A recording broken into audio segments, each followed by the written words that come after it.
Kobo fans, we're back and still the questions are rolling in, and so I wanted to do another video to help answer some of those questions for those of you that might be looking at a Kobo or thinking of a Kobo and wondering how some of the features kind of work on it.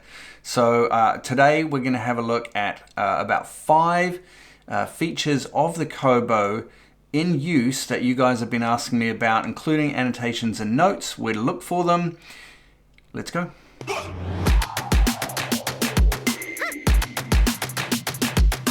So a few of the main questions that you guys have been asking on the last couple of videos that I've done is first the dictionaries and how those work when you're highlighting words. And can you choose other language dictionaries? Yes, you can, and I'll show you how. Other questions include what's the Wikipedia function like on this? What is the Google search function like on this?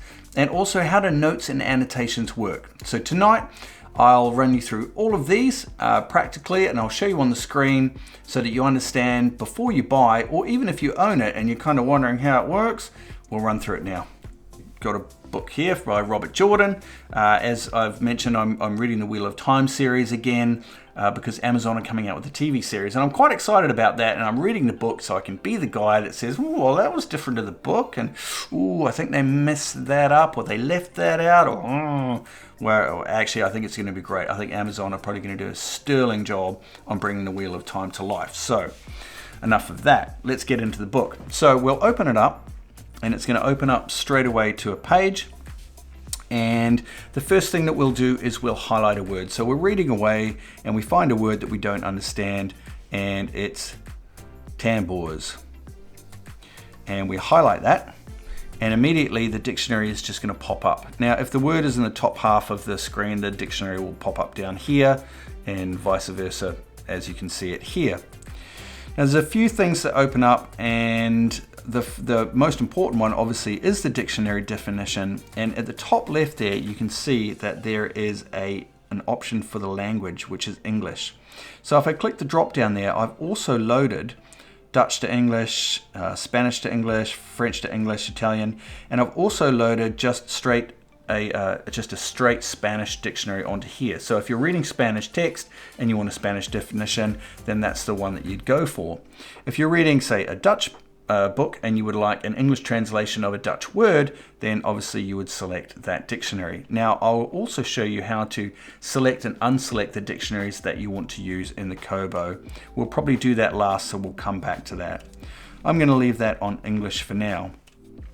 Now, there's more to this definition, so there is a scroll option, or just here you can see there is an expand window option.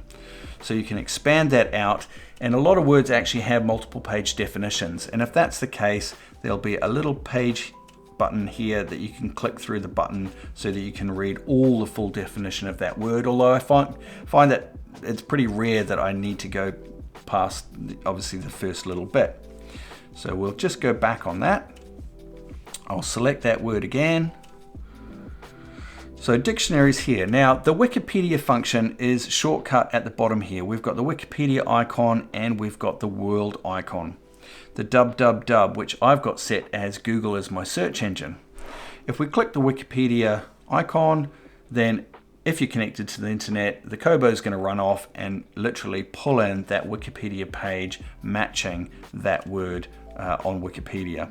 And it might provide some clarity and definition within that, but usually if it's a specific word that has a Wikipedia entry, a Wikipedia page, then that will come up by default. So that's the Wikipedia result. If I then click tambours again, this time I'm going to click the world icon, which, as I say, I've set to default to Google, and that's literally going to run off and find search results for that word as well. So that's how the Wikipedia and the Google integration work with this.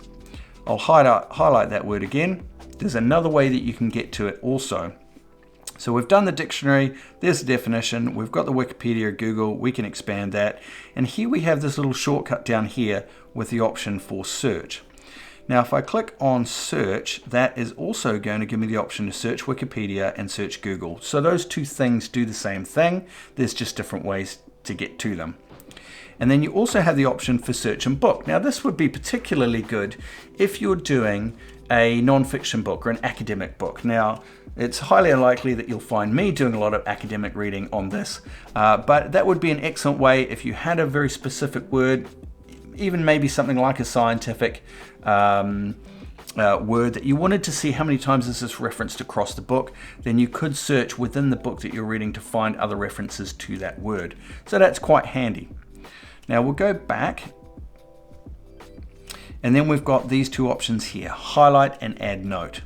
Now what I'm going to do is I'm actually going to click out of there and I'm going to select a section. So again, if you're doing especially academic reading, or if you're doing reading where you just want to highlight a section, you can just highlight, or if you want to highlight and add a note, you can do that too. So let's do that. Let's just say that this particular sentence is fantastically interesting.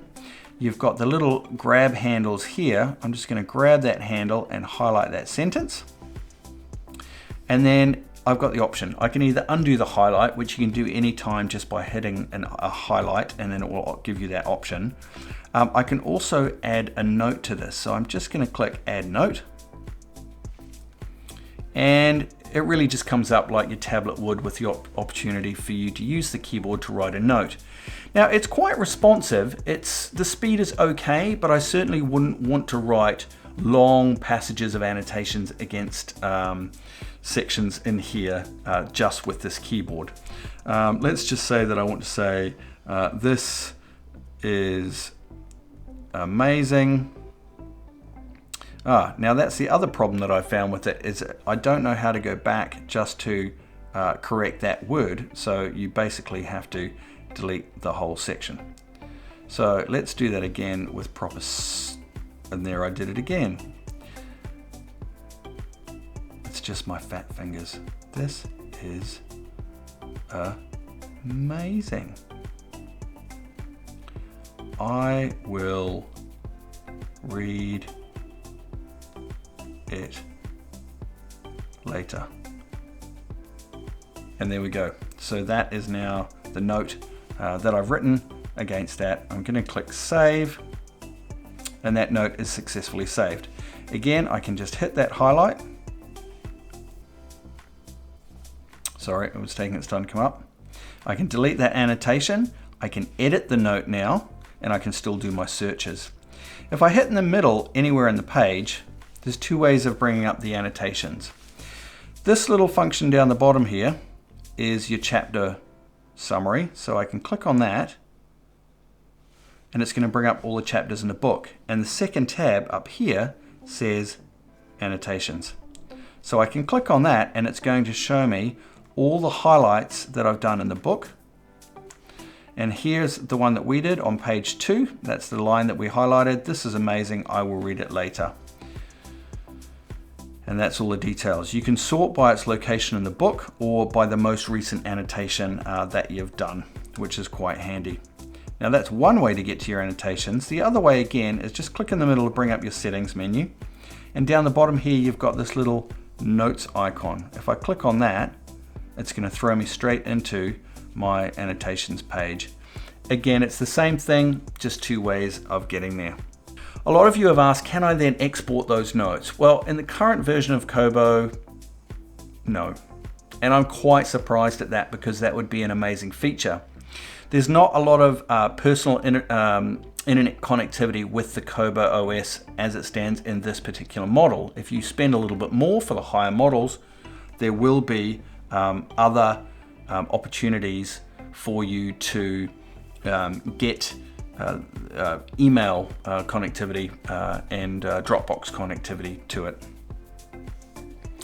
Now, if we go back home, what I wanted to do is show you where those dictionaries are found. If I click more, and then we just go into settings, and then we can go into language and dictionaries, you can see that I have 7 dictionaries installed, and my default language is English. I'll leave my default language as English. If I click edit on the 7 on the dictionaries, and you can see anything with a tick is what I already have installed. And then you've got other dictionaries down here which have a plus next to them. So if I want to add those dictionaries, I just need to click the plus button. Now there are 3 pages of these dictionaries, and you can navigate them just by swiping up. And there's a lot of conversions in there as well. So there's some native languages, and there's also some conversions in there. So the purpose of tonight's video is really just to answer a lot of those questions of what it's like to interact with the Kobo while you're reading a book in terms of the search functionality, dictionaries, and things like that. Hopefully that answers all your questions. Please do keep firing them in comments below if you've got specific questions. I'm always happy to do little videos for you if you've got a specific question that I haven't covered in another video. Other than that, stay safe, happy reading, and we'll talk to you again real soon. Bye for now.